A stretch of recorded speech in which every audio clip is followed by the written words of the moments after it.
السلام عليكم ورحمة الله وبركاته. الحمد لله رب العالمين، والصلاة والسلام على سيد الأنبياء والمرسلين نبينا محمد صلى الله عليه وسلم وعلى آله وأصحابه أجمعين. أما بعد، محترم ناظرین کرام اور خواتین و حضرات، بچوں کی اسلامی تربیت کے حوالے سے ہماری گفتگو چلی آ رہی ہے، اور آج اس سلسلے کا یہ 12واں پروگرام ہے۔ پچھلے پروگرام اور درس میں ہم نے آپ کو بچوں کے اسلامی نام رکھنے کے بارے میں بتایا تھا۔ آج انشاءاللہ ہم آپ کے سامنے بچوں کی تربیت اور ان کی پرورش کے بارے میں بتائیں گے کہ ان کی پرورش کی ذمہ داری کس کے سر ہوتی ہے، کون ذمہ دار ہوتا ہے، یا ماں بچے کی پرورش کرے گی یا باپ بچے کی پرورش کرے گا؟ پرورش کرنے کا حق کس کو حاصل ہے؟ مشاہدین کرام، جب بچے پیدا ہوتے ہیں اور وہ شیرخوار ہوتے ہیں تو ان کی پرورش اور ان کی دیکھ ریکھ کی ذمہ داری والدین اور ماں باپ پر عائد ہوتی ہے، بشرطے کہ والدین باقاعدہ حیات ہوں، وہ زندہ ہوں، کیونکہ ان کے اندر بچوں کے تئیں ایک خاص الفت و محبت ہوتی ہے، شفقت و مہربانی ہوتی ہے، اور بچوں سے ان کے اندر ایک ایسا لگاؤ ہوتا ہے جو کسی اور کے اندر یہ چیز نہیں پائی جاتی۔ یہ بات واضح ہے کہ جو بچے اپنے والدین کے زیر سایہ تربیت پاتے ہیں، ان میں اخلاقی، جسمانی،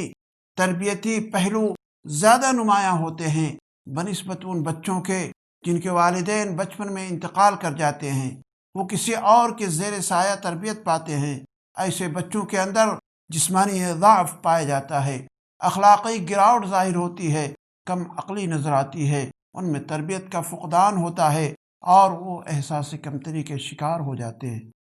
عزیز ساتھیوں،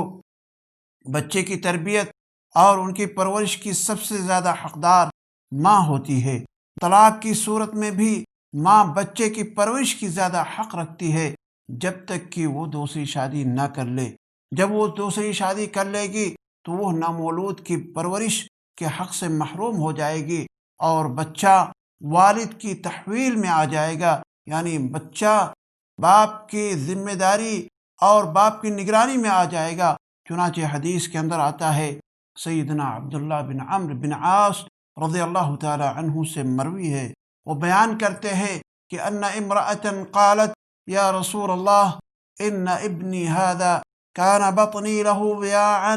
وثدی له سقاء وحجری له حواء وإن أباه طلقني وأراد أن ينتزعه مني فقال لها رسول الله صلى الله عليه وسلم أنت أحق به ما لم تنكحي، کہ ایک عورت پیارے حبیب جناب محمد رسول اللہ صلی اللہ علیہ وسلم کی خدمت میں آتی ہے اور عرض کرتی ہے کہ اے اللہ کے نبی، یہ جو میرا بیٹا ہے، میرا پیٹ اس کے لیے برتن تھا، میری پستان اس کے لیے مشکیزہ تھی، میری آغوش اس کے لیے جائے قرار تھی، اس کے والد نے مجھے طلاق دے دی اور اب وہ مجھ سے اس بچے کو بھی چھین لینا چاہتا ہے۔ آپ علیہ الصلوۃ والسلام نے ارشاد فرمایا، جب تک تو دوسری شادی نہیں کرتی ہے اس وقت تک تو ہی اس کی زیادہ حقدار ہے۔ اس حدیث سے معلوم ہوتا ہے ماں سب سے زیادہ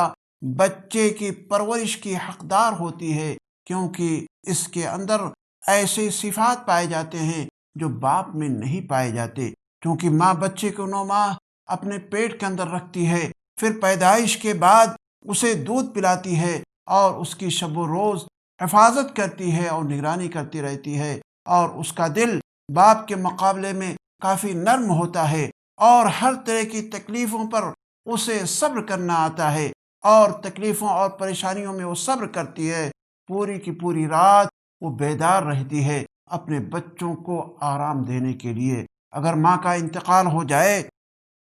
یا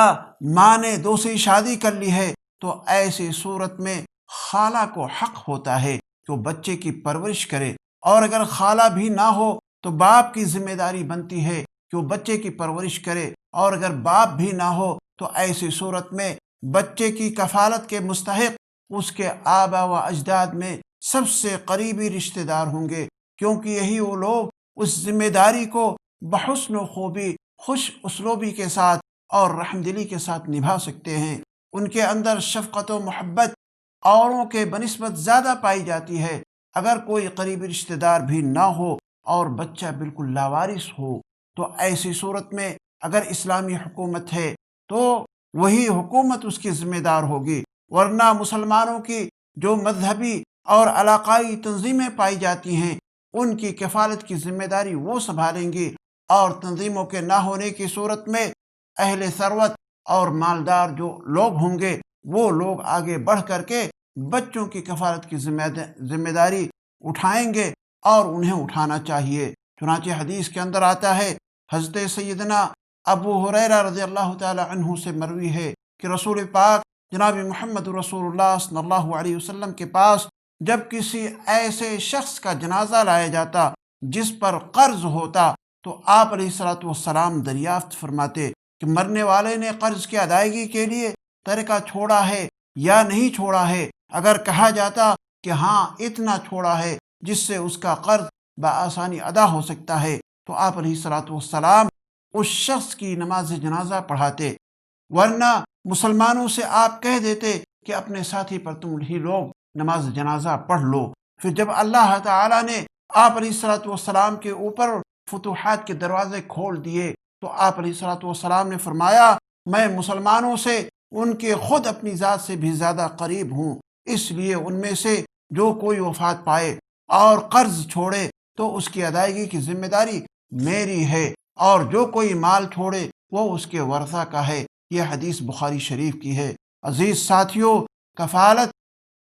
کے کچھ آداب ہوتے ہیں۔ ایک چیز تو یہ ہے جس شخص کو کفالت کی ذمہ داری دی جائے اس کے لیے ضروری ہے کہ وہ شخص مسلمان ہو، کافر نہ ہو۔ ایسے ہی اس کے لیے عقل مند ہونا ضروری ہے، پاگل نہ ہو۔ ایسے ہی وہ شخص جو کسی بچے کی کفالت کرنا چاہتا ہے اس کے لیے نیک ہونا، اس کے لیے پاک دامن ہونا ضروری ہے، کیونکہ فاسق و فاجر کو کفیل نہیں بنایا جا سکتا ہے۔ اسی طریقے سے اس شخص کے اندر بچے کی پرورش کی صلاحیت بھی پائی جانی چاہیے۔ اگر وہ شخص کسی موذی بیماری میں مبتلا ہے تو ایسی صورت میں اس کی کفالت میں بچے کو نہیں دینا چاہیے۔ اگر یہ چیزیں کسی شخص کے اندر پائی جاتی ہیں تو اس شخص کو کفیل بنایا جا سکتا ہے، اس کے حوالے بچے کو کیا جا سکتا ہے، ورنہ نہیں کیا جا سکتا۔ چنانچہ سید سابق رحمہ اللہ اپنی کتاب فقہ السنہ میں بیان کرتے ہیں کہ کافرہ عورت کے لیے مسلم بچے کی پرورش کرنا اور ان کی کفالت کرنا درست نہیں ہے، کیونکہ پرورش کرنا یہ حق ولایت ہے، اور اللہ رب العالمین نے مومن کے مقابلے میں کافر کو حق ولایت تفویض نہیں کیا ہے۔ چنانچہ اللہ تعالیٰ نے قرآن مجید کے اندر ارشاد فرمایا وَلَن يَجْعَلَ اللَّهُ لِلْكَافِرِينَ عَلَى الْمُؤْمِنِينَ سَبِيلًا، اور اللہ تعالیٰ کافروں کو مومنوں پر ہرگز کوئی راہ نہ دے گا، اور کافرہ عورت کو پرورش کا حق دینے سے بچوں کے بے دین ہونے کا بہت بڑا خطرہ ہے، کیونکہ وہ اسے اپنے دین کی ترغیب دے گی اور اپنے دین کے مطابق اس کی تربیت کرے گی، اس کی پرورش کرے گی، اور یہ چیز ہوگا کہ جب وہ بچہ بڑا ہو جائے گا، سن شعور کو پہنچ جائے گا، تو ایسی صورت میں اس پرورش کرنے والے کے دین کو اس بچے کے لیے چھوڑنا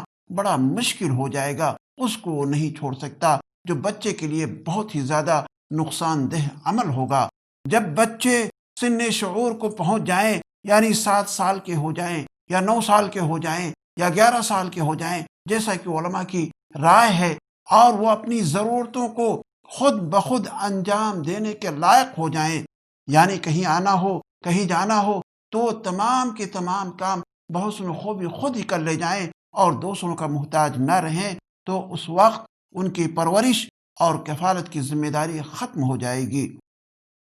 شریعت اسلامیہ نے میاں بیوی کے درمیان اگر طلاق ہو جاتا ہے، دونوں کے درمیان جدائیگی ہو جاتی ہے، تو ایسی صورت میں بچوں کو ہر ایک سے ملنے کی اجازت دی گئی ہے۔ ماں باپ میں سے کسی کو یہ حق حاصل نہیں ہے کہ ایک دوسرے سے ملنے سے روکیں یا اس طرح کا کوئی عمل یا بچوں کے درمیان کوئی ایسی بات پیدا کر دیں کہ آپ ان سے مل نہیں سکتے، ان کے پاس نہیں جا سکتے۔ ہاں، جب بچے سن شعور کو پہنچ جائیں اور بڑے ہو جائیں تو اس وقت بچوں سے ان کی رائے لی جائے گی کہ وہ کہاں رہنا پسند کرتے ہیں۔ آیا وہ اپنے والد کے پاس رہیں گے یا اپنی والدہ کے پاس رہیں گے؟ ان کے اوپر کسی طرح کی زور زبردستی نہیں کی جائے گی۔ چنانچہ ابو میمونہ سلمی رحمہ اللہ بیان کرتے ہیں کہ میں ایک مرتبہ سیدنا ابو ہریرہ رضی اللہ تعالی عنہ کے پاس بیٹھا تھا۔ ایک فارسی عورت اپنے بیٹے کے ساتھ آئی، اس کے خاوند نے اسے طلاق دے دی تھی اور وہ دونوں بچے کو اپنی تربیت میں لینے کا دعویٰ کرتے تھے۔ اس عورت نے کہا، اے ابو ہریرہ رضی اللہ تعالی عنہ، میرا خاوند مجھ سے میرا بیٹا ہتھیانا چاہتا ہے، مجھ سے چھیننا چاہتا ہے۔ حضرت ابو ہریرہ رضی اللہ تعالی عنہ نے کہا، تم اس کے بارے میں قرعہ ڈال لو، یعنی قرعہ اندازی کر لو۔ اس دوران اس کا خاوند بھی آ گیا اور اس نے کہا، کون ہے جو میرے بچے کے متعلق مجھ سے جھگڑا کر سکتا ہے؟ اس پر حضرت ابو ہریرہ رضی اللہ تعالی عنہ نے کہا، یقیناً میں وہی بات کہوں گا جو میں نے پیارے حبیب جناب محمد رسول اللہ صلی اللہ علیہ وسلم سے سنی ہے کہ ایک خاتون رسول اکرم جناب محمد رسول اللہ صلی اللہ علیہ وسلم کی خدمت میں حاضر ہوئی، جبکہ میں آپ علیہ الصلوۃ والسلام کے پاس موجود تھا۔ اس نے عرض کیا، یا رسول اللہ، میرا شبہ میرا خاوند، یقیناً میرا خاوند، میرا شوہر میرے بیٹے کو ہتھیانا چاہتا ہے، مجھ سے چھیننا چاہتا ہے، حالانکہ وہ مجھے ابو عنبہ نامی کنویں سے پانی پلاتا ہے اور مجھے فائدہ دیتا ہے، یعنی میری خدمت کرتا ہے۔ اس پر پیارے حبیب جناب محمد رسول اللہ صلی اللہ علیہ وسلم نے ارشاد فرمایا، تم دونوں یعنی میاں بیوی اس پر قرعہ ڈال لو، یعنی بچہ کس کے پاس رہے گا، کس کے پاس جائے گا؟ تو اس کے خاوند نے کہا، میرے بچے کے بارے میں کون مجھ سے جھگڑ سکتا ہے؟ چنانچہ آپ علیہ الصلوۃ والسلام نے بچے کو کہا۔ اب یہاں پر غور کیجئے کہ آپ علیہ الصلوۃ والسلام نے بچے کے بارے میں خود کہا، بچے سے آپ نے ارشاد فرمایا، ھذا ابوک وھذہ امک فخذ بید ایہما شئت فاخذ بید امہ فانطلقت بہ۔ اے لڑکے، یہ تیرا باپ ہے اور یہ تیری ماں ہے، جس کا چاہے ہاتھ پکڑ لے۔ تو اس بچے نے اپنے والدہ کا ہاتھ پکڑا اور وہ خاتون اس بچے کو لے کر کے چلتی بنی۔ یہ حدیث صحیح ہے، علامہ البانی رحمہ اللہ نے اس حدیث کو صحیح قرار دیا ہے۔ ہاں، یاد رکھو کہ بچیوں کی کفالت اور ان کی پرورش جب تک کہ ان کی شادی نہیں ہو جاتی ہے، وہاں تک ان کی کفالت کی جائے گی، ان کی پرورش کی جائے گی۔ جبکہ بچوں کی کفالت کے بارے میں یہ آتا ہے کہ جب بچے بالغ ہو جائیں گے اور وہ جوان ہو جائیں گے اور بلوغت کے آثار ان کے اندر ظاہر ہو جائیں گے، چاہے ان کی شادی ہو یا شادی نہ ہوئی ہو، تو ان کی کفالت کی ذمہ داری ماں باپ سے نکل جاتی ہے۔ ہم اللہ تعالیٰ سے دعا کرتے ہیں کہ یا الہ العالمین، تو ہمیں اپنے بچوں کی صحیح رہنمائی کرنے اور انہیں اسلامی تربیت کرنے کی توفیق ہمیں عطا فرمائے، اور ہم میں سے ہر ایک شخص کو اپنی اپنی ذمہ داری نبھانے کی توفیق عطا فرمائے۔ آمین ثم آمین، وآخر دعوانا ان الحمد للہ رب العالمین۔